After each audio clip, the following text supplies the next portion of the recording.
clase. Entonces vimos varias cosas la clase pasada, empezamos a hablar de ruido y dijimos que no íbamos a hablar mucho más de ruido, pero si quieren otro día hablamos de ruido. Lo interesante de este tema, que voy a bajar un poco el micrófono, está un poco fuerte. Lo interesante del tema del ruido es que cuando uno no entiende ruido, todo es misterioso y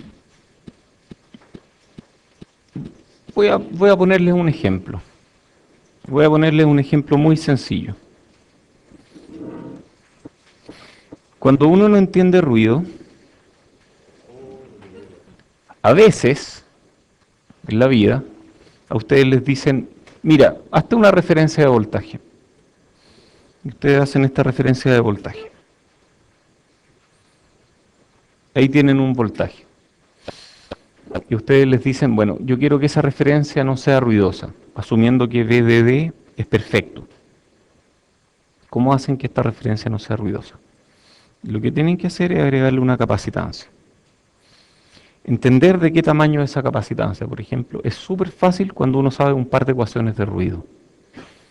En cambio, si es que ustedes no conocen ruido, da lo mismo cuánto blindaje electromagnético pongan alrededor de esto, cuántas jaulas de Faraday pongan alrededor, da lo mismo. Eso va a seguir con ruido. Entonces, entender el ruido es tan simple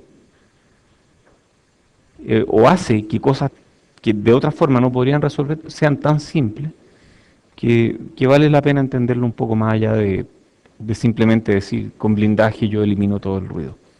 Eso no ocurre en la práctica. Así que los invito a evaluar la opción de tomar 3433 y ahí van a entender mucho mejor el ruido. Ya. Hoy día hablamos de electrónica de potencia y eso es todo lo que vamos a ver hoy día. Electrónica de potencia, debo dar los agradecimientos a Cristian Garcés, que es un alumno de la escuela que ahora está en Japón. ¿Alguien conoce a Cristian Garcés? Ah, sí, conoce a Cristian Garcés.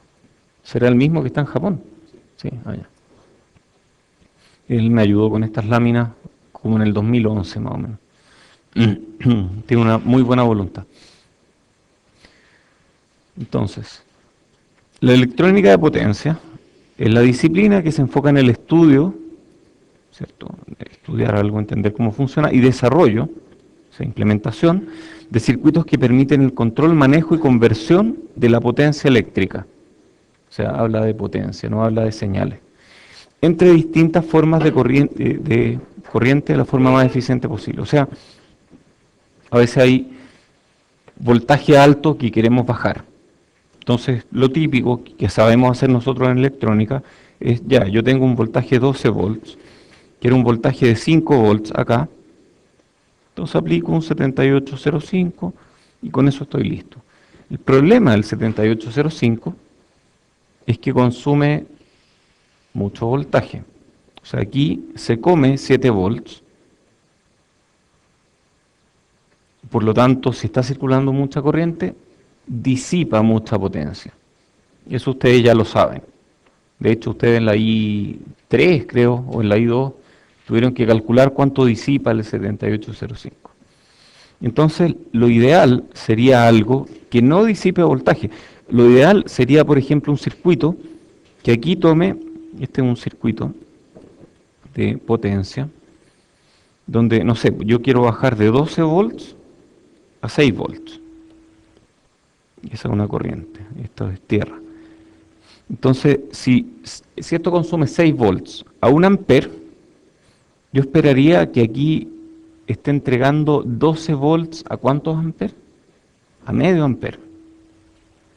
Para que la potencia que entra sea igual a la potencia que sale y por lo tanto la potencia consumida por este circuito sea cero. Eso es lo que se busca en electrónica de potencia. Hacer circuitos que tengan un consumo tan bajo para convertir potencia que produzcan una eficiencia cercana al 100%. O sea, uno aquí busca que ETA sea lo más cercano a 100%. Eso es lo que estamos buscando en electrónica de potencia. Yo cacho re poco de electrónica de potencia, pero voy a dividir las láminas en dos grandes bloques para entenderlo un poco mejor. Un bloque va a ser de dispositivo, entonces este módulo va a tener dispositivos. ¿Qué son los dispositivos en electrónica? Son transistores y diodos. Son en general cosas que caben en la palma de la mano, por ejemplo. Esos son dispositivos. Una resistencia es una propiedad, pero un resistor es un dispositivo. Entonces, dispositivos son elementos que uno puede conectar en un circuito. Entonces, en esta clase vamos a hablar de dispositivos que se usan en electrónica de potencia. Y esos dispositivos, adivinen, no son ideales. Lamentablemente no son ideales y no se comportan como switch. Sin embargo, vamos a asumir que se comportan como switch y de ahí vamos a pasar a la segunda parte, que son aplicaciones. Asumiendo que existen dispositivos ideales que se comportan como switch. ¿De acuerdo? Entonces son dos partes totalmente distintas. En una hablamos de qué elementos usamos para implementar circuitos y en otra parte, asumiendo que exista un elemento ideal, que tal vez no se ha inventado todavía, o tal vez alguno de estos elementos que vimos son suficientemente ideales, vamos a ver qué aplicaciones podemos hacer. Entonces son dos partes. Veremos dos temas: dispositivos de aplicaciones. Oh, ya lo había puesto en alguna parte. No importa. Más información, hay cursos de eso. Entonces hay historia. Antes de la existencia de la electrónica de potencia, que se especializa en convertidores estáticos. Eso, entonces la electrónica de potencia hace convertidores estáticos. ¿Qué será un convertidor? Muy bien, algo que convierte. Por ejemplo, no, está bien. Por ejemplo, que se llaman convertidores, pero al final convierten potencia, ¿cierto? ¿Y por qué se llamarán estáticos? Porque no se mueven. ¿Será tan simple como eso? Ya, antiguamente, para convertir de voltaje, si es que uno usa un 7805, ya vimos que uno consume potencia, ¿cierto? Y uno puede bajar el voltaje a punta de resistencia, pero uno está perdiendo energía cuando baja el voltaje a punta de resistencia. Entonces lo que se hacía antiguamente para bajar el voltaje o para subir el voltaje era usar transformadores, lo mismo que hacemos ahora. Pero ¿qué pasa si el voltaje es DC? Si el voltaje es DC, entonces yo no puedo simplemente aplicar un transformador, porque no existen transformadores DC, ¿o sí?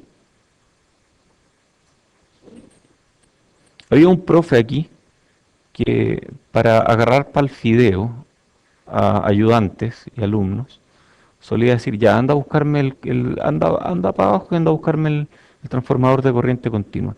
Y partía corriendo el cabro. Y ja, ja, ja. Sí, el bullying ha existido toda la vida. Bueno, los transformadores de corriente continua en realidad, en teoría, deberían funcionar. El problema es que eventualmente satura el campo magnético del núcleo, entonces en la práctica no funcionan. O sea, las no idealidades hacen que no funcione. No funciona nada, o sea, uno lo enciende y ya dejó de funcionar. Entonces lo que se hacía antiguamente, si teníamos una fuente DC y queríamos convertirlo en otra fuente DC, con gran eficiencia, aplicábamos esto a un motor DC. Y ese motor DC giraba a una velocidad dada por este voltaje. Entonces al eje acoplamos alguna caja reductora mecánica que tenía engranajes. Y esos engranajes hacían que, por ejemplo, la velocidad del motor bajara o subiera.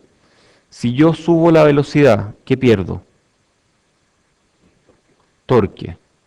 Porque el producto tiene que ser, producto entre velocidad y torque tiene que ser más o menos constante, ¿cierto? Bueno, esta caja emite calor, entonces no es 100% eficiente.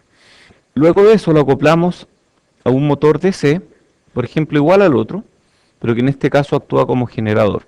Entonces, si yo me conecto a este circuito, veo hacia allá un voltaje, por ejemplo, menor que el que hay aquí, pero veo una corriente mayor. Entonces, bajo el voltaje y hago crecer la corriente. Es como que bajé la velocidad, pero aumenté el torque, son cosas parecidas. El problema es que estos se mueven y requieren mantenimiento. Cuando hay algo móvil, requiere mantenimiento. No son los únicos circuitos electromecánicos que han existido en la historia. Hubo tiempos en que para generar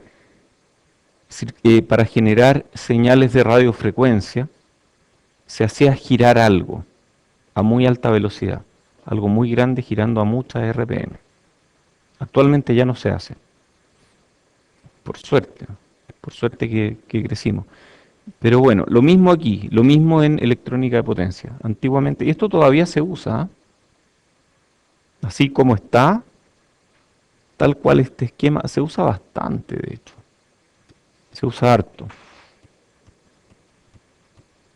Em, Podemos estirar el chicle y decir que este esquema, parecido a este incluso, se usa en autos híbridos, por ejemplo. En autos híbridos que utilizan algo parecido a esto, que generan con un motor y, y ese motor lo que generado al final mueve otro motor. Entonces esquemas parecidos a esto se usan todavía. Pero bueno, alguien me dijo una vez que el Toyota Prius, que en Chile a veces le dicen Prius, erróneamente, tenía algo así como un 40% de su valor en puro silicio. Y parte de eso está en lo que veremos en esta clase. Entonces, con el desarrollo de semiconductores capaces de trabajar con mayores voltajes y corrientes a lo convencional, se pudieron concebir los convertidores estáticos, que son convertidores que no tienen partes móviles, que internamente funcionan a través de la magia de los electrones que se mueven para un lado y para otro y que producen voltajes diferentes y corrientes diferentes, manteniendo más o menos la misma potencia. Potencia que entra, más o menos parecido a la potencia que sale. Y estos convertidores permiten generar corriente continua o alterna a partir de cualquiera de ellas. O sea, es algo universal, que convierte potencia, que toma un voltaje y una corriente cualquiera a cualquier frecuencia y genera al otro lado algo diferente. Entonces, esta es la implementación y clasificación de los convertidores estáticos en general. Tenemos algo que es AC o DC, tenemos una potencia en la entrada, tenemos un procesador de potencia que lo que hace es tomar esa energía, tomar voltaje, tomar corriente, cargar algo, conmutar algo, descargar algo, y con eso se genera una potencia salida a un voltaje o corriente controlada y que puede ser AC o DC. Eso a su vez lo estamos midiendo y lo comparamos con una referencia. Por ejemplo, medimos el voltaje, y si el voltaje es mayor de lo que queremos, actuamos sobre este procesador de potencia para bajar un poco el voltaje. Eso en términos muy simples. En la práctica, lo que se hace es seguir curvas. Por ejemplo, si es que queremos generar una trifásica, vamos persiguiendo la trifásica. Y este controlador lo que está haciendo es medir en cada instante qué voltaje tengo a la salida, qué voltaje quiero tener, y actuando sobre el procesador para que haga la pega. Entonces son circuitos relativamente complicados. En general operan en lazo cerrado. Si operaran en lazo abierto, eh, basta con cambiar un poco la carga para que dejen de funcionar donde yo quiero. Entonces este es el esquema típico. Y hay convertidores AC-DC, DC-DC, DC-AC y AC-AC. Existen esos 4 tipos y tienen muchas aplicaciones en transporte, ¿cierto? Vehículos eléctricos, trenes, ascensores.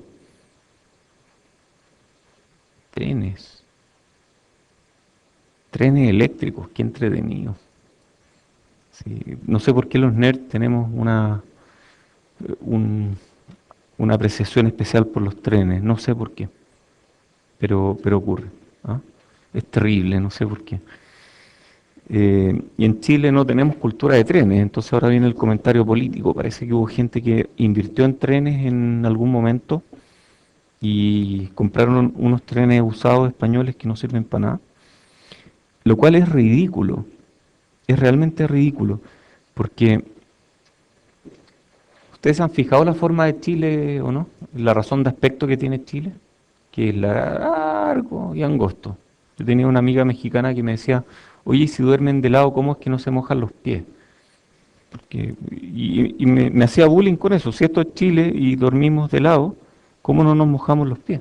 Porque es tan angosto Chile y tan largo que es obvio que debería haber uno o muchas líneas de tren que recorre el país de norte a sur y de sur a norte. Es obvio. ¿Cómo es posible que el tren esté tan dejado de lado? Da pena, realmente da pena. En otros países subvencionan a los trenes muchas veces, pero un sistema de transporte mucho más limpio, que puede transportar mucho más carga. Es súper simple, son cosas muy sencillas, pero si ustedes tienen un carro que se está moviendo y está moviendo el aire, está desplazando el aire, el carro que viene detrás no tiene que desplazar ese aire, porque el carro que está delante ya lo desplazó. Entonces, si ustedes tienen un camión y tienen otro camión que tiene que desplazar el aire y otro camión que tiene que desplazar el aire, eso consume mucha potencia. Pero si llenan de camiones entre medio, se producirían muchos choques. En cambio, con los trenes es obvio, eso es lo que ocurre. El tren es una de las formas más sustentables de transporte, porque uno gasta mucha energía en echar a andar el tren, pero una vez que está andando, esa energía se mantiene casi igual. Entonces puede andar mucho rato con esa misma energía y empezar a frenar de a poco. Ah, y si es que le ponemos electrónica, tal vez hay alguna forma de ir guardando esa energía, no toda, pero una parte de ella, en algún tipo de elemento que guarde energía eléctrica. Entonces no hay que gastar todo de nuevo para echar a andar esto. Cuando uno empieza a pensarlo así, dice, ¿por qué? ¿Por qué en Chile entonces no hay trenes? Y la respuesta no es obvia, la respuesta no pasa por un problema técnico, ni pasa por un problema de Lucas. No es obvio, yo no entiendo por qué. Bueno, hablemos de los tiristores. Tiristores en general son switch, son algún tipo de elemento que conmuta y que yo puedo elegir cuando conmute, cuando se cierre y cuando se abra. Y son semiconductores de potencia diseñados para transportar grandes corrientes. Entonces no es que así como existen los transistores, existen los tiristores. Sí, yo diría que eso es. Los transistores me permiten funcionar como, por ejemplo, como fuente de corriente o como switch. Los tiristores están diseñados para actuar como switch, nada más. Haciendo muy fácil la conmutación y haciendo mínimo el voltaje de caída que hay a través del switch. Entonces, tiristor es sinónimo de switch. Y existen varios tipos. Existe toda una sopa de letras de tiristores. Y estas son algunas de las fotos de tiristores. ¿Dónde está la entrada en este? ¿Y la salida? La corriente circula así. O sea, este es un switch que tiene una gran sección transversal, precisamente para que circule mucha corriente. Y uno con una patita le indica cuándo conduzca y cuándo no. En este otro tenemos una sección transversal más chica, pero de todos modos, estas son formas. Ah, y este también es un tiristor. ¡Wow! Este es para corrientes más chiquititas. Entonces está lo mismo. Al final, como les dije, vamos a hablar de dispositivos, tiristores en general, y después vamos a hablar de aplicaciones, considerando dispositivos genéricos que actúan como switch. Entonces ahora estamos hablando de tiristores. ¿Cuál es la idea de los tiristores? Conmutar en vez de ajustar, ¿cierto? Hay que minimizar las pérdidas, por lo tanto, lo ideal es que tengan un voltaje cero cuando están conduciendo, para que el V por I sea cero, y una corriente cero cuando no están conduciendo, de manera que el V por I sea cero. Con eso las pérdidas se reducen al mínimo. Entonces, como les decía, los tiristores son tratados generalmente como switch ideales, porque los voltajes y las corrientes son tan grandes que la corriente de fuga es mínima. Y los voltajes que se come el tiristor es mínimo en comparación con el voltaje con el que estamos operando. O sea, si estamos trabajando con cientos de volts y el tiristor se come 1 volt, es casi nada. Igual hay que tener presente y jamás olvidar que estamos trabajando con componentes reales y que estos componentes hay que polarizarlos de alguna forma, hay que encenderlos y apagarlos, ¿cierto? Y que algo consumen, entonces, y cuando consumen, aunque sea un porcentaje mínimo de 1000 watts, un porcentaje mínimo de 1000 watts es harto, porque 1000 watts es harto. y así si es que piensan en potencias más grandes, por lo tanto puede que disipen y disipen mucha potencia. El primero que vamos a ver, por un tema histórico tal vez, y por un tema de que a partir de este se hacen otros, es el diodo de 4 capas. Este es un dispositivo que Shockley trató de desarrollar en su laboratorio en Mountain View. Y bueno, fue su obsesión por el diodo de 4 capas lo que hizo que 8 de sus empleados lo traicionaran. Hay una película de eso, la vi en Netflix el otro día, hasta mi señora la vio y se divirtió viéndola. Se llama Silicon Valley y creo que es de PBS, que es una red, una señal de televisión norteamericana pública. Está en Netflix, pero hay que estar en Estados Unidos para verla. ¿Ah? Sí, sí. Bueno, está el diodo de 4 capas o diodo Shockley, que esencialmente es un sándwich PNPN. Y esto así como uno lo muestra no se entiende mucho, porque es como un diodo, después otro diodo al revés y luego otro diodo derecho. Y esto así no me dice mucho, pero si yo lo descompongo de esta forma, se entiende un poco más. Aquí PNP, entonces esto es un transistor PNP, y este dice NPN, y es un transistor NPN. Entonces, supongamos que este transistor no conduce. Vamos a hacer dos supuestos. Supongamos que este no conduce, que la corriente aquí es cero. Si la corriente aquí es cero, la corriente de base de este es cero, por lo tanto este también está apagado, ¿cierto? Están los dos apagados. No hay corriente. Ya. Pongamos el otro caso. Supongamos que este sí está conduciendo. Si este está conduciendo, entonces la corriente de base es distinto de cero, por lo tanto este tiene que conducir y va a seguir conduciendo. Entonces se va a encender. O están los dos apagados o están los dos encendidos. Y cuando está conduciendo, yo tengo que aplicarle alguna señal externa para que siga conduciendo. ¿Por qué no? Porque esta misma corriente es la que está encendiendo este otro transistor. Y esta misma corriente es la que está encendiendo este. Entonces se produce este lazo de realimentación en que los dos transistores se encienden mutuamente y por lo tanto no requiere corriente externa. O sea, una vez que empezó a conducir, esto se mantiene conduciendo. Ah, y yo puedo calcular de ahí estos voltajes. Si este conduce en región de saturación, este es 0.2 volts y este es 0.7 volts, yo puedo calcular que la caída de tensión aquí va a ser del orden de 0.9 volts, más o menos. Esto se dibuja como un diodo, pero distinto. No es un diodo lleno, como lo solíamos dibujar antes, para el caso de los diodos, sino que es un diodo que tiene un triángulo y una parte que es como una línea nomás. Es el símbolo del diodo de 4 capas o diodo Shockley. Entonces este tiene, como dije, dos condiciones estables. O está abierto, que no conduce nada, nada, nada, o está cerrado en que conduce mucho, mucho, mucho y conduce todo. Entonces la pregunta que surge es cómo lo enciendo y cómo lo apago. No está claro cómo hago que esto empiece a conducir si es que no está conduciendo, porque yo puedo estar empujando corriente por aquí, pero si es que yo aumento el voltaje, ¿cómo hago que por aquí empiece a circular algo de corriente que cierre este loop de realimentación positiva que haga que circule más corriente? O sea, como que esto tiene resistencia infinita o resistencia cero. Pero ¿cómo hago que pase de resistencia infinita a resistencia cero? Eso no está claro.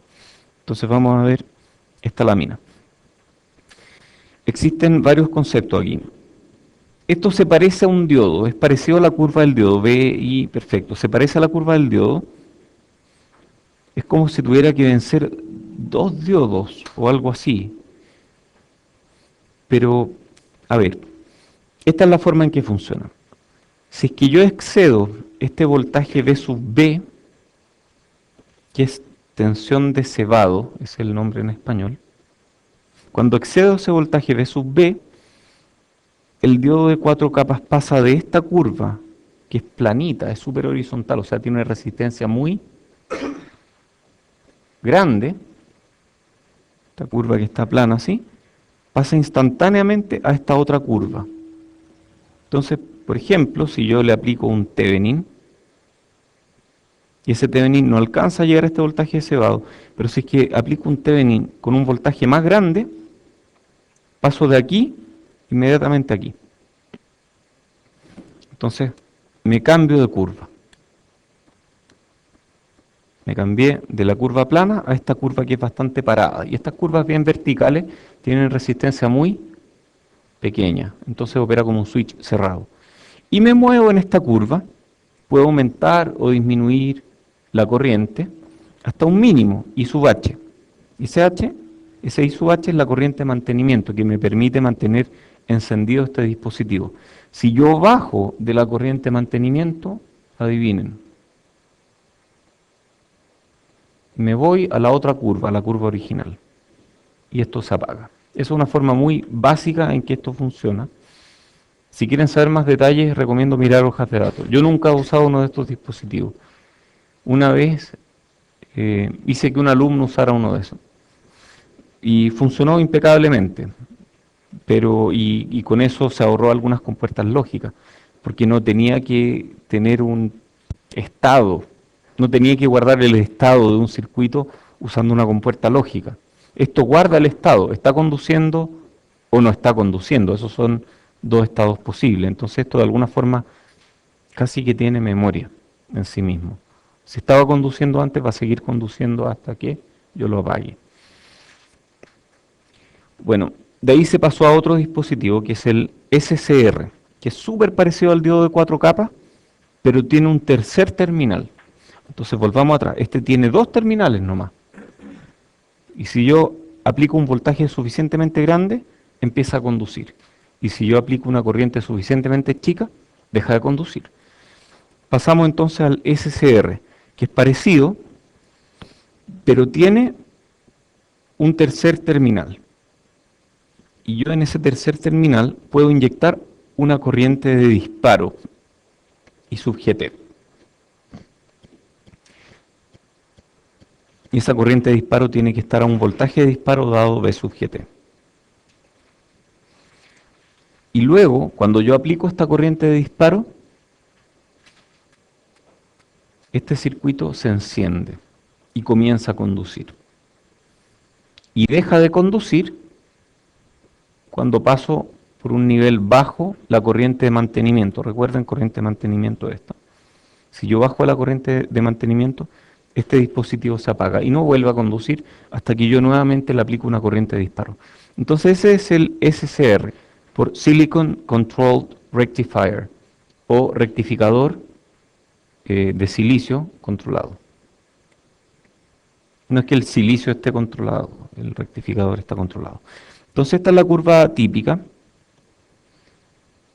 Ah, es igual al otro, ¿no?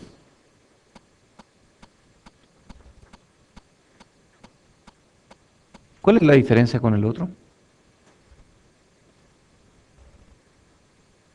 ¿Cuál es la diferencia con este diodo de 4 capas? Yo lo veo igual. Estoy mirando aquí. ¿Mm? Ya, la gran diferencia es que yo puedo pasar de esta curva plana, horizontal, resistencia infinita, a esta curva vertical, resistencia casi cero, aplicando una corriente de disparo, sin necesidad de llegar a este voltaje de cebado que está aquí arriba. Este voltaje de cebado puede ser súper alto. En cambio, yo puedo, por ejemplo, hacer que esta curva sea así, si es que aplico I sub GT del tamaño correcto. O puedo hacerla aún más chica. Puedo hacer que sea así. Entonces, a medida que uno hace el I sub GT más grande, el voltaje de cebado se va achicando. Entonces yo puedo encender esto, incluso pasar así, directo, si es que aplico un I sub GT lo suficientemente grande. ¿Cómo enciendo y cómo apago el SCR? Y eso está en esta lámina. Entonces, para encenderlo hay varias formas de hacerlo. Uno es por compuerta. Por ejemplo, aplicando un Thevenin en la compuerta que produzca una corriente I sub GT de compuerta. Por módulo de tensión, si es que yo aplico tensión muy grande aquí y llego hasta V sub B, esto se va a encender igual, aunque no esté aplicando corriente de compuerta.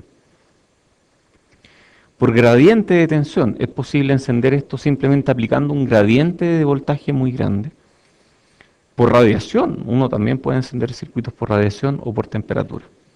¿Y cómo se apaga?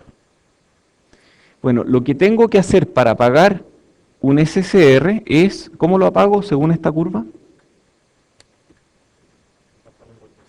Bajando, no, de hecho el voltaje aquí ya quedó en este nivel. Si yo bajo la corriente de alguna forma para que llegue al punto I sub H, entonces se apaga. Entonces yo tengo que bajar la corriente. ¿Cómo bajo la corriente en algo que está conduciendo todo el rato? Y la forma de hacerlo es darle un camino alternativo. Entonces lo que hacemos aquí es conectar en paralelo algo que tenga una... Los capacitores cuando uno los conecta tienen resistencia grande o chica. Están descargados. Si está descargado y yo conecto un capacitor, ¿va a pasar mucha corriente o poca corriente por ahí? Si pasa mucha corriente, ¿la resistencia entonces es grande o chica? Es chica, o sea, al momento, al instante en que yo conecto un capacitor, opera como un circuito cerrado, como un cortocircuito. Y después de mucho rato se convierte en un circuito abierto. Entonces, en el momento en que yo conecto esto, el capacitor es un circuito cerrado, un cortocircuito. Entonces la resistencia de esto, de esta rama, va a ser probablemente menor que la resistencia de esta rama. Entonces la corriente va a preferir irse por aquí. Si se va por aquí la corriente, ¿qué le pasa a este? Eventualmente la corriente del SCR baja a un nivel menor que I sub H. Entonces se apaga. Y la corriente se fue por aquí hasta que este capacitor se cargó. Y cuando este capacitor se cargó, ya no hay más corriente por aquí y yo puedo apagar este switch sin ningún problema. Entonces esa es la forma de extinguirlo, por conmutador, que es esta que está aquí, o forzada, que es simplemente abriendo esta rama.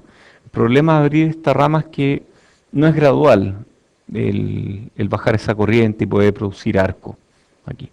En este caso no hay un arco porque este capacitor se comió ese voltaje. Bueno, yo después tengo que descargar ese capacitor de alguna forma, pero eso es mucho menos peligroso que abrir aquí.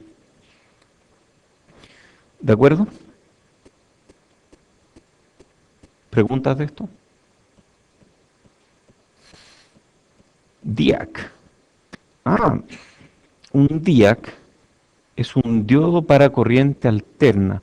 Un DIAC es como dos SCR, un SCR, perdón, ni siquiera SCR, es como un diodo de 4 capas para un lado y un diodo de 4 capas para el otro lado. Entonces un DIAC sería como esto en configuración antiparalelo.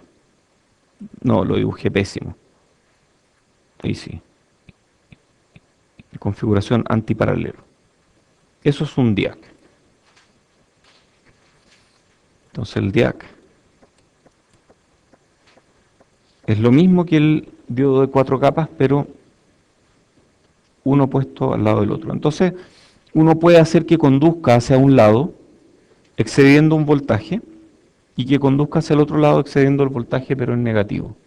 Y esto deja de conducir cuando la corriente en valor absoluto baja respecto de un cierto umbral. Ok, pasamos al TRIAC. El TRIAC es como un DIAC, pero con control externo. O es como un SCR, pero que conduce para los dos lados. Entonces yo al TRIAC le puedo encender o hacer que empiece a pasar corriente, ya sea excediendo este voltaje de cebado o aplicando una corriente en la compuerta. Si yo aplico una corriente en la compuerta, lo que hago en la práctica es bajar ese voltaje de cebado. Fíjense en este gráfico. En este gráfico, cuando yo no aplico voltaje, cuando yo no aplico corriente de compuerta, tengo que llegar hasta el voltaje de cebado para que empiece a conducir. Pero si yo aplico corriente de compuerta, el voltaje de cebado baja. Y si yo aplico una corriente de compuerta mayor, el voltaje de cebado baja mucho más. Y esto empieza a conducir mucho antes. Entonces, como lo enciendo, aplicando una corriente de compuerta lo suficientemente grande. ¿Cómo lo apago? ¿Cómo se apaga este bicho? ¿Mm? Haciendo que la corriente sea cero. Oye, y uno se complica, chuta, ¿cómo hago que la corriente sea cero? Y uno pone un switch y todo. Pero recuerden que estos también sirven para corrientes alternas. Y la corriente alterna, más o menos cada 20 milisegundos se apaga, ¿cierto? O 2 veces cada 20 milisegundos. ¿Por qué eso? Si estoy a 50 Hz, hay 2 cruces por cero en 20 milisegundos. Entonces uno puede apagarlo simplemente esperando a que cruce por cero. Y de ahí no se enciende de nuevo. Entonces, ¿cómo es el disparo y extinción? Puede ser disparado y apagado mediante circuitos similares a los del SCR. Ya los vimos. Sin embargo, hay que tener en consideración que debido a la conducción en ambos sentidos, el voltaje de compuerta debe tener la polaridad correcta. O sea, tengo que aplicar el voltaje correcto aquí para encenderlo para el lado correcto.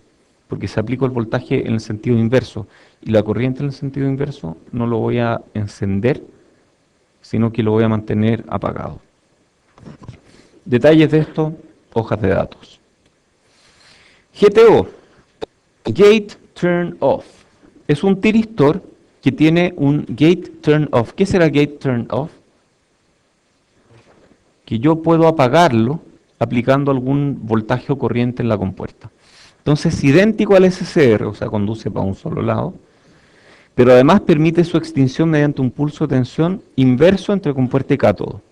Entonces yo lo enciendo cuando aplico una corriente dada, pero lo puedo apagar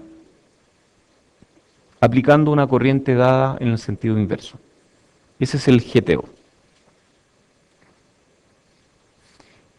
IGBT, Isolated Gate Bipolar Transistor, o transistor bipolar con compuerta aislada.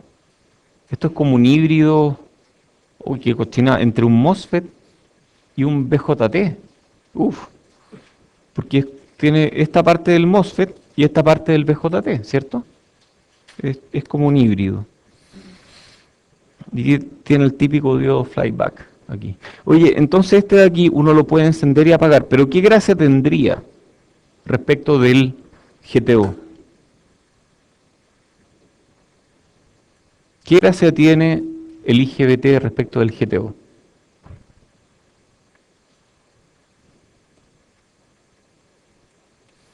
Porque yo veo que las curvas son re parecidas, ¿o no?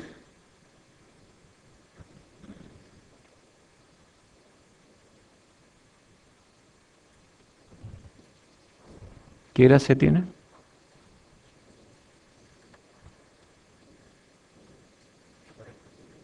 Que la corriente es cero. Ujú. Y eso tiene varias ventajas. Aquí hay solo acoplamiento capacitivo, entonces es más fácil manejar un circuito que entrega corriente cero, o sea, que opera solo con voltaje, que un circuito que requiere una corriente, y esa corriente a su vez puede provocar problemas a este lado. Ya está aislado aquí, o sea, yo no necesito optocuplas, o tengo menos cuidado con las optocuplas. Entonces este es un resumen de características de para qué sirven diferentes elementos: MOSFET, transistor bipolar, IGBT y GTO, en qué potencias lo utilizo y qué velocidad de conmutación tienen. Entonces aquí vemos este gráfico que tiene a este lado frecuencia, a este lado corriente y a este lado voltaje. Y ustedes a partir de este gráfico pueden elegir qué dispositivo quieren usar. Aquí hay un montón. Tiristores, estos en general son SCR o diodos de 4 capas. GTOs o TRIACs. GTOs MOSFET, IGBT y BJT. Y se fijan que cada uno tiene un espacio en el que funcionan mejor. ¿Sí? Cuando usted una vez nos mostró cómo encender un motor Ujú. con un transistor con un diodo, ¿se puede usar un IGBT en vez de un transistor con un diodo? Por supuesto. Para eso son. Son para usarlos como encendido y apagado. Pero tienes que tener cuidado de cómo apagarlo. O sea, si un IGBT puedes apagarlo simplemente quitando el voltaje de la compuerta. Pero si fuera un dispositivo como los que vimos antes, por ejemplo un diodo de 4 capas, ahí tienes que apagarlo de alguna forma. No, ¿qué se refiere con...? O sea, como que no sé si la escala está bien, porque se olvidan de eso. Sí, sí, Es estos son como, para... es como incinerar, No, no, no, estos son enormes, estos aguantan una cantidad de corriente impresionante. pero fina de no sé, estamos finales. No, son como, por ejemplo, estos que están acá, en estas fotos, este, por ejemplo, anda al laboratorio de vehículos eléctricos y tienen de esto y son, no sé, de este tamaño. Y por aquí yo puedo hacer pasar 1000 amperes fácil. Pero con perfil corto. No, porque el voltaje es chico. Si la caída de tensión aquí es chica, de chico, si es cero, yo puedo hacer circular lo que quiera, en teoría. Oye, yo creo que tu pregunta es válida porque hasta el momento en el curso estamos acostumbrados a llegar a 10 miliamperes. Pero, pero piensa en un procesador de computador que está consumiendo 20 amperes o incluso más. 20 amperes, impresionante. Pero es un dispositivo microelectrónico súper chico. Yo vuelo aviones radiocontrolados en mi tiempo libre y me sorprendía mucho cuando veía que un motor de este tamaño no solo generaba 200 watts, sino que además esos 200 watts eran controlados por un circuito de este porte que se llama controlador de velocidad, que se conecta al motor y la corriente puede ser fácil 30 amperes, pero fácil. 30 amperes, ¿cómo es posible? Y sale de una batería.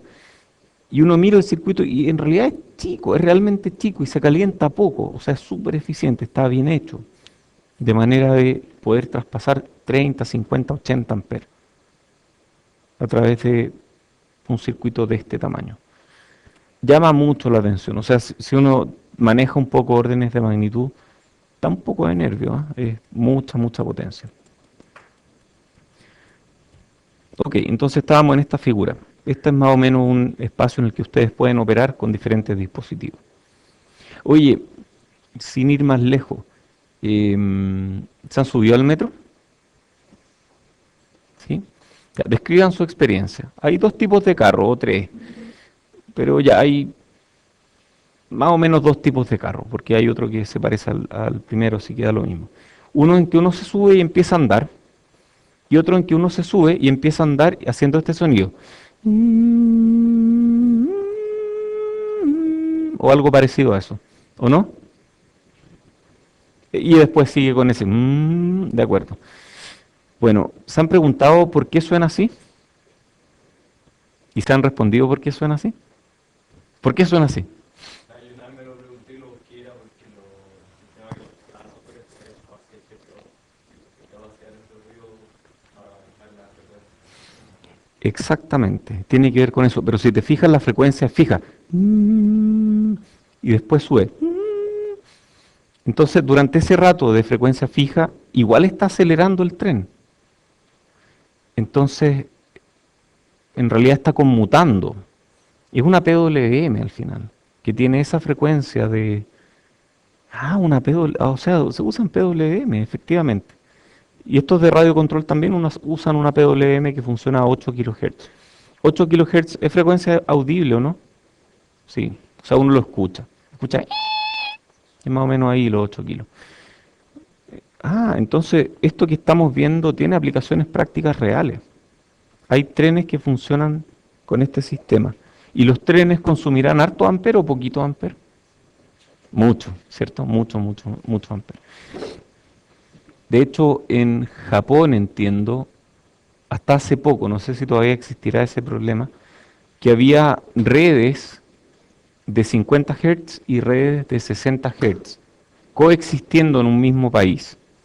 Y había algo entre medio, y ese algo entre medio tenía que tener muchos circuitos que encienden y apagan muy rápidamente para que esas dos redes pudieran interconectarse.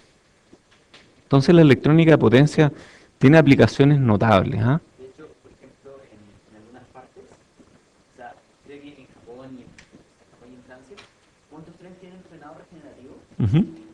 A veces cuando frenan generan tanta potencia, o sea, generan tanta electricidad, que la línea del tren está conectada a la red eléctrica y a veces cuando el tren está entregando potencia a la red eléctrica porque el tren está frenando. Perfectamente. Oye, si uno de los grandes problemas de los frenos regenerativos es eso, uno frena mucho más rápido de lo que acelera. Entonces uno genera potencia mucho más alta durante periodos de tiempo más cortos, mientras está frenando que cuando está acelerando. Y esa potencia tiene que irse a alguna parte y no se va a las baterías porque no aguantan tanta corriente. Las baterías están diseñadas para entregar corriente de manera suave, no así de un paraguaso. Entonces tiene mucho sentido lo que tú estás diciendo, que esas corrientes se vayan a otra parte. Pero es como divertido que así como durante, no sé, que sea como una villa, así, pueblito, que va a ser tren y como que durante un momento todo tu pueblito esté funcionando en base a que el tren está... La energía que está frenando el tren, que está llevándola a otra parte. Notable. Nosotros seguimos peleando por si los profesores tienen que ser o no evaluados. Qué espanto. Qué espanto. A mí me evalúan todos los semestres. Yo les pido, alumnos, por favor evalúenme. Por favor llenen la encuesta. ¿Qué les cuesta llenar la encuesta? Sí, una lata, yo sé que es una lata, pero llénenla. Ustedes están favoreciendo a otros alumnos que vengan después de ustedes si ustedes llenan esa encuesta. Y con esa encuesta, que otros alumnos, o sea, ustedes tienen que decirle a otros alumnos que pasaron antes que ustedes, gracias, porque gracias a ellos que llenaron la encuesta, los cursos mejoran un poco o dejan de empeorar. De la misma forma, después de que ustedes escriben la encuesta, gente que usa corbata mira estos resultados y dice, a Busleme lo hizo bien, a Busleme no lo hizo bien. Y a los profes que lo hacen bien, los premian, y a los profes que lo hacen mal, los echan. Y eso está bien, eso es lo que tiene que ocurrir. Así que, por favor, llenen la encuesta. Ya, aplicaciones.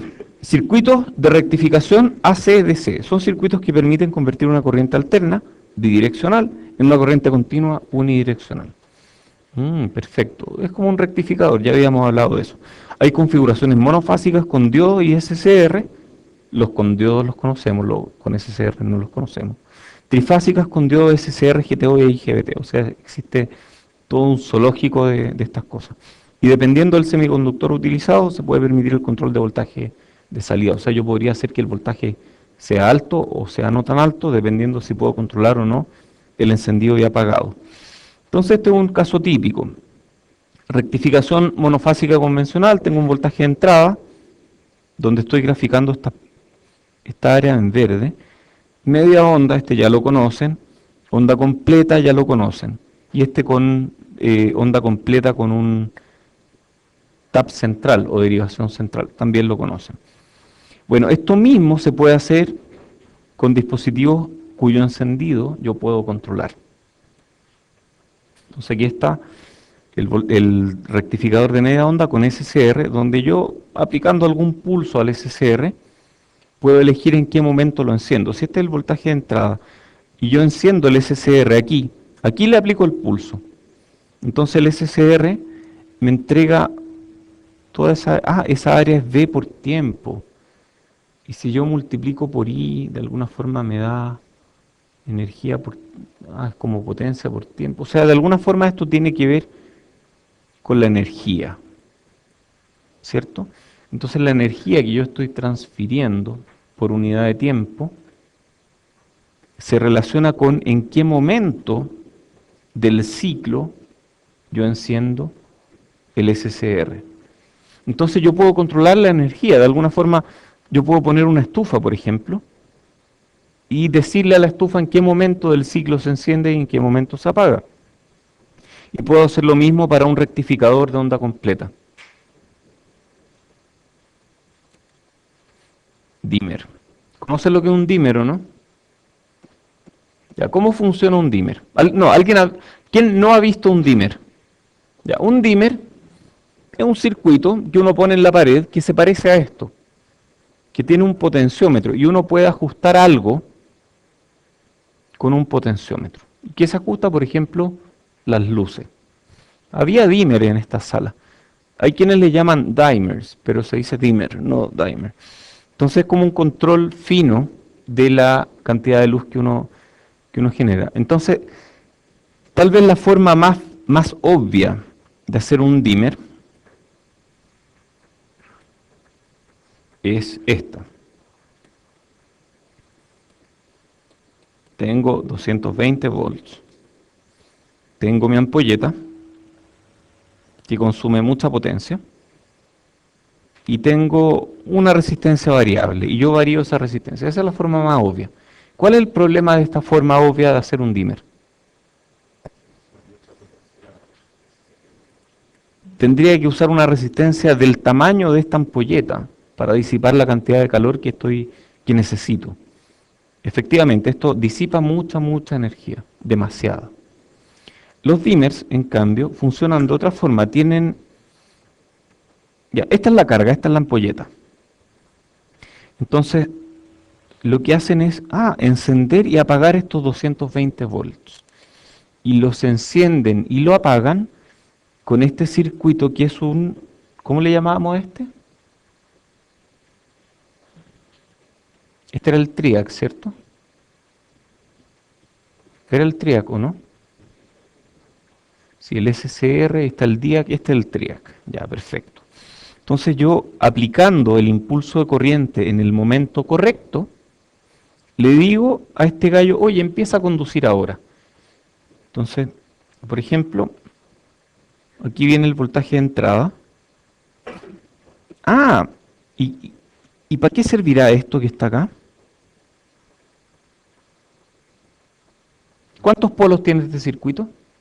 Un polo. Y un polo me permite un desfase entre 0 y 90 grados. Entonces yo, ajustando con R1 la posición del polo, ajusto el desfase. Y el desfase va a hacer que en algún momento de la onda yo pase por el voltaje necesario para aplicar la corriente necesaria para que esto se encienda. Entonces yo muevo esta onda hacia la derecha y hacia la izquierda, de manera que en algún momento del ciclo yo lo enciendo. Digamos que se encendió aquí. Conduce, listo, se apagó. ¿Y por qué se apagó ahí? Porque crucé por cero. Al cruzar por cero se apaga y se mantiene apagado. Y luego aquí de nuevo excedí este voltaje, conduzco, me apago de nuevo porque pasé por cero, luego conduzco. Y yo puedo, dado que yo puedo modificar la fase, o sea, mover esta onda hacia la derecha o hacia la izquierda, yo puedo modificar el punto en el que se enciende y en el que se apaga.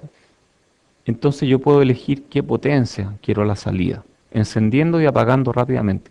Es como una especie de PWM, pero no es PWM porque aquí estas ondas son sinusoidales. Entonces es algún tipo de PWM, pero no es PWM. Y la integral de esto, que se relaciona con la energía, tiene que ver con cuán fuerte se enciende la ampolleta o con cuánto calor me entrega la estufa. ¿Está bien? ¿Preguntas de esto? Entonces es mucho más ingenioso hacer un dimmer de esta forma, ¿cierto? Porque yo enciendo y apago. No, la frecuencia no cambia. Esta frecuencia de la entrada es 50 Hz. A ver, tú estás encendiendo y apagando a 50 Hz o a 100 Hz, porque yo aquí encendí, apagué. Entonces, esto lo hice 2 veces en 20 milisegundos, entonces estoy encendiendo y apagando 100 veces por segundo. Entonces uno debería ver algo que se enciende y se apaga. En la práctica eso no ocurre porque el ojo es más lento. Entonces uno ve algo que continuamente aumenta o disminuye su intensidad.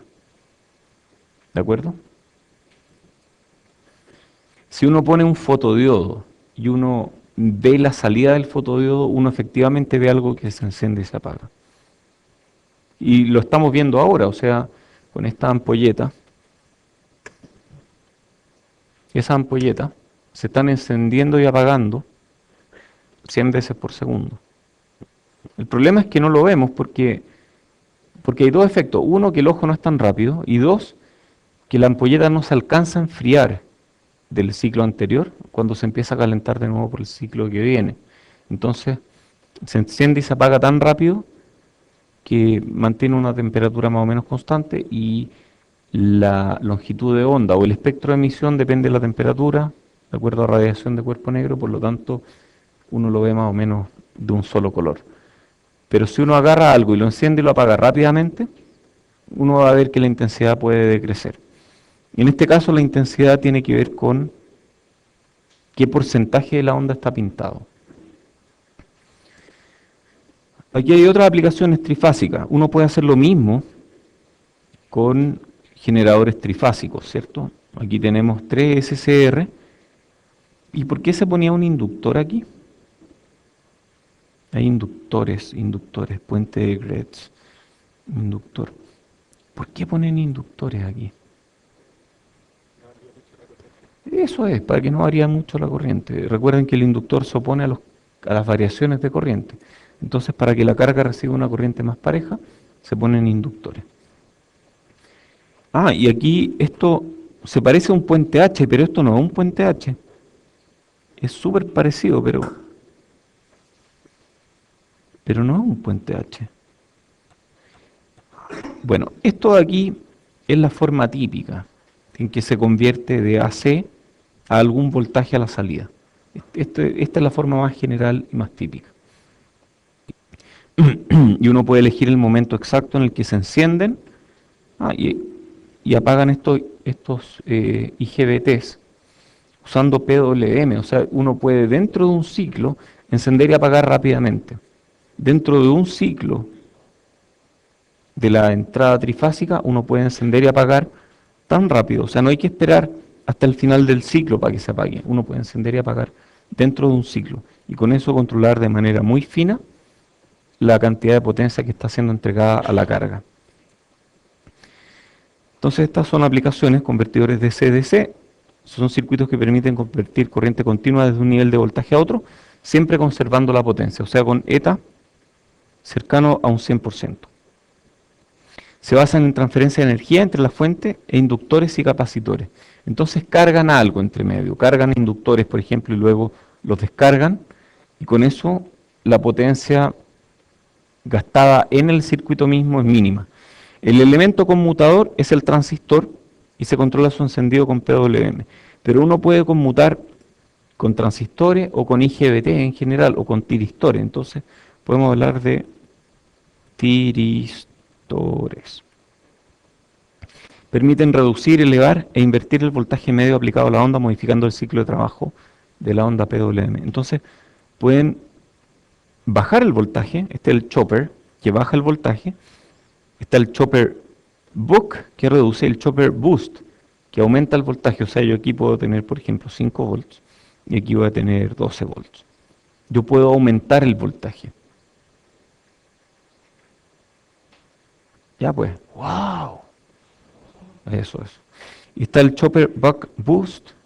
Y en realidad son diferentes formas del mismo circuito. O sea, hay un circuito genérico que convierte potencia de un lado a otro. Y basta con entender el circuito genérico para entender cómo funcionan todos estos de aquí.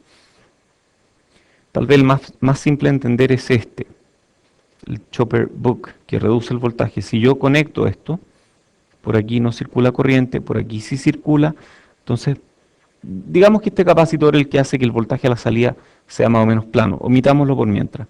Entonces empieza a circular una corriente aquí, por este circuito,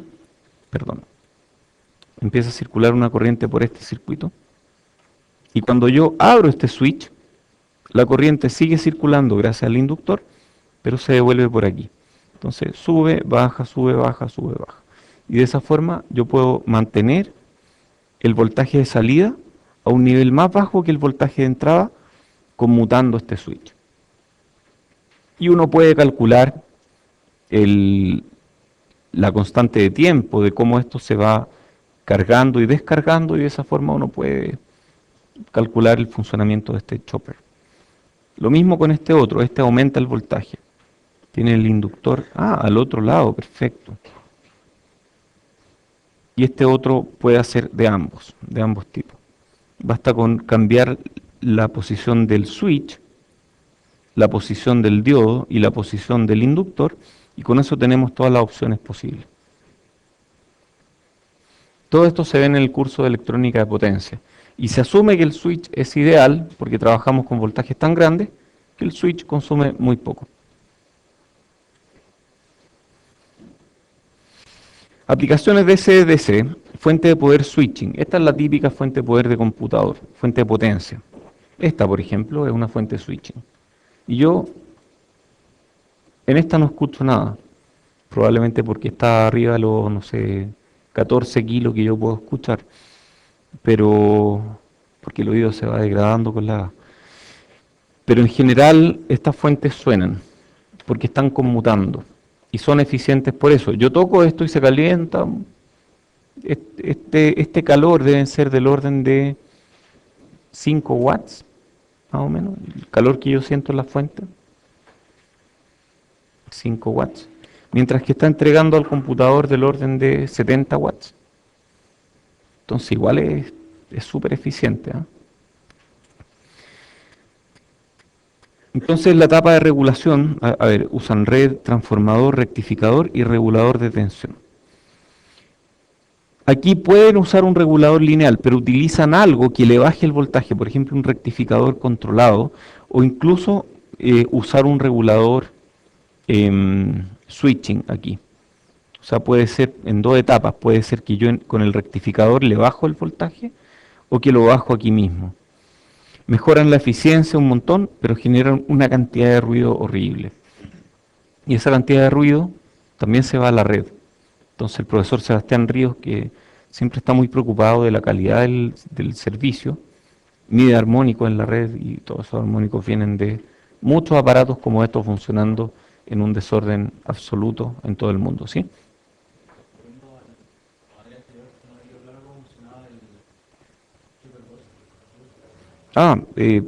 Bueno, hay que entenderlo. Yo no lo vi.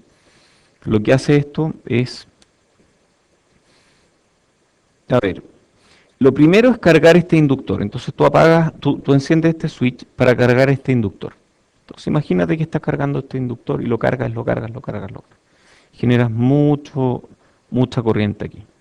Luego lo abres y esa corriente va a querer seguir pasando, ¿cierto? ¿Cuál fue el límite de esa corriente? ¿Cuál es la corriente máxima a la que llegó? ¿Cómo sube la corriente cuando tú la cargas con un voltaje fijo? ¿Será una rampa o no? ¿Tiene un límite o no? La corriente en T igual a infinito funciona como un cortocircuito, ¿cierto? Entonces no tiene límite tal vez. ¿Y cómo sube?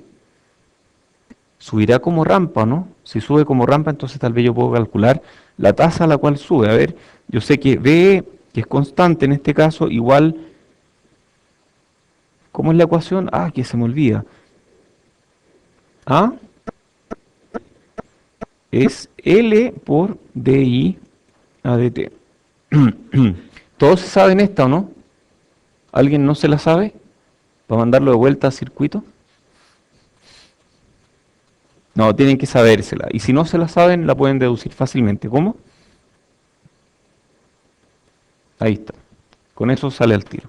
Entonces yo lo que estoy diciendo aquí es que si B es constante y L es constante, entonces la tasa de cambio de corriente es constante. ¿Y qué curva tiene una tasa de cambio constante? Una rampa.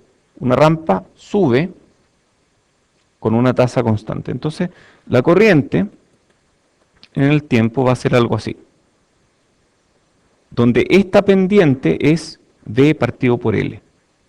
¿Todos de acuerdo, no? Entonces, la corriente empieza a subir a razón de V partido por L. Por mientras, ¿quién le está entregando potencia a esta resistencia? Si toda la corriente se va por aquí. ¿Mm? El capacitor. El capacitor ya estaba cargado de antes. Entonces le entrega un poquito de potencia. Luego yo abro este switch y esta corriente sigue pasando por ahí, ayudando a recargar el capacitor y entregando potencia a la carga. Y esa potencia, dado que esta corriente puede ser muy grande, porque yo puedo esperar mucho rato, ese voltaje final puede ser mucho mayor que el voltaje de entrada. ¿De acuerdo? ¿Y para qué será este switch? Este diodo, perdón.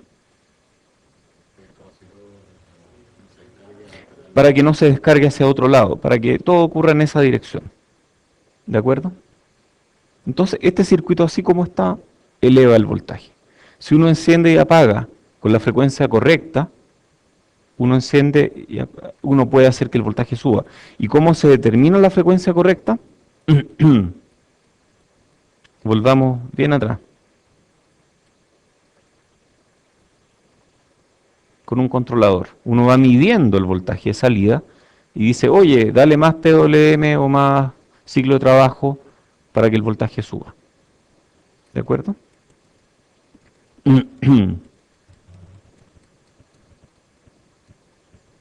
Muy bien.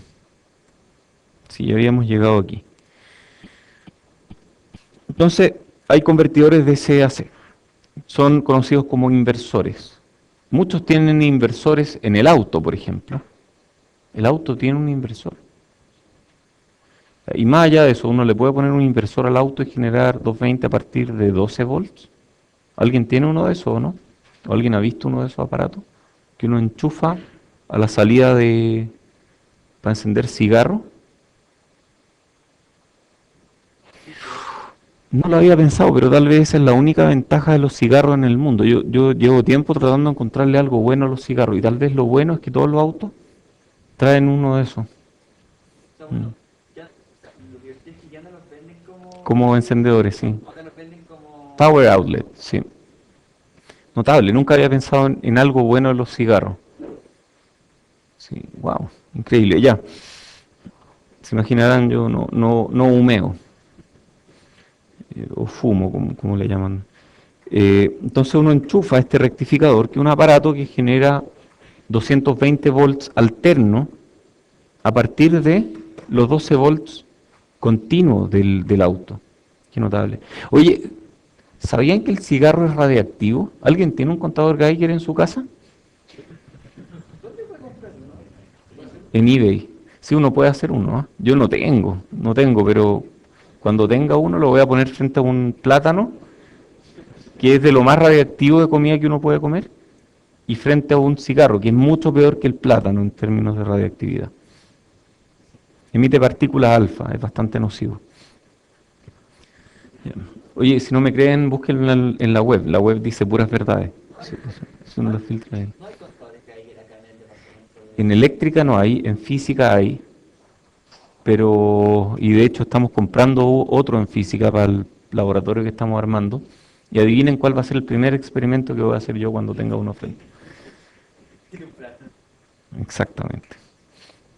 Porque cigarro, ¿no? Yo no me acerco a esas cosas, y los cigarros los manipula el demonio, igual que el fuego, esa cuestión emite partículas alfa que están viajando rápidamente y no, olvídense de eso.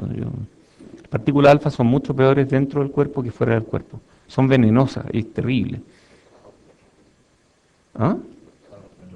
Sí, a esa distancia ya me afecta poco. Más encima que el humo está usado, y aire usado. Terrible, ya. Tengo un tema con el cigarro. Bueno, estos generan corriente AC a partir de voltajes DC. Este es un típico caso, y este sí parece un puente H, ¿ah? O sea, el puente H es una forma básica de un conversor DC a C. Yo puedo convertir de algo DC a un puente H. ¿Se acuerdan que aquí poníamos un motor? Bueno, lo mismo con PWM me permite hacer un voltaje en el motor que pueda ir variando de manera relativamente sinusoidal. Y esto mismo se puede hacer en trifásico, entonces yo puedo generar voltajes trifásicos a partir de un voltaje DC. Es increíble y todo eso. Aplicaciones típicas, bueno, tenemos en el vehículo eléctrico, que este fue desarrollado, fue armado en la PUC, y utiliza un circuito de potencia que requiere un inversor. Oye, todo esto lo pueden visitar aquí mismo, tenemos un laboratorio de vehículos eléctricos excelente. Existen inversores de multinivel para hacer que la salida sinusoidal sea más sinusoidal. Y para eso hay métodos muy sofisticados. Este, por ejemplo, es, no sé, a 9 niveles, esto debe ser a 15 niveles, y así a medida que uno aumenta los niveles de C de entrada, o sea, en vez de usar un puro voltaje de 96 volts, uso varios voltajes más chiquititos. Con esos voltajes yo puedo generar formas de onda más sinusoidales, que se parecen más a la sinusoidal. Hay consideraciones prácticas siempre, siempre hay que tener cuidado con protecciones, diodos de aislación, inductancia y capacitancia, esto implica filtros, bobinas de choque, entonces choke, viene de choke en inglés, que tiene que ver con, ¿qué es choke? Atorarse, es como extinguir en realidad, es como porque alguien se atora y se ahoga, entonces hay bobinas para extinción. Y la relevancia de las respuestas transientes de BADT y de IADT. Entonces, esto es un tema súper complicado. Entonces, la recomendación es que si a alguien le gusta eso, tome electrónica de potencia, porque en electrónica de potencia uno aprende, asumiendo que existen dispositivos que se encienden y se apagan, uno aprende cómo manejar potencias. Uno no aprende a amplificar voltaje y a hacer compuertas digitales como en este curso, pero se aprenden otras cosas. Entonces eso es electrónica de potencia. Veamos lo que sigue de esta lámina y algo de lo que yo hago en investigación la próxima clase. ¿Les tinca? Entonces ahí les doy una mini charla de cosas que estoy haciendo, para que sepan. Muchos han preguntado qué monos pinto yo en CERN o en Atlas. Yo les puedo contar qué monos pinto en Atlas o en CERN. ¿De acuerdo? Ya, la próxima clase hablamos de eso y ahora podemos hablar del proyecto o de dudas que haya de cualquier parte de la materia. Entonces, tertulia en 10.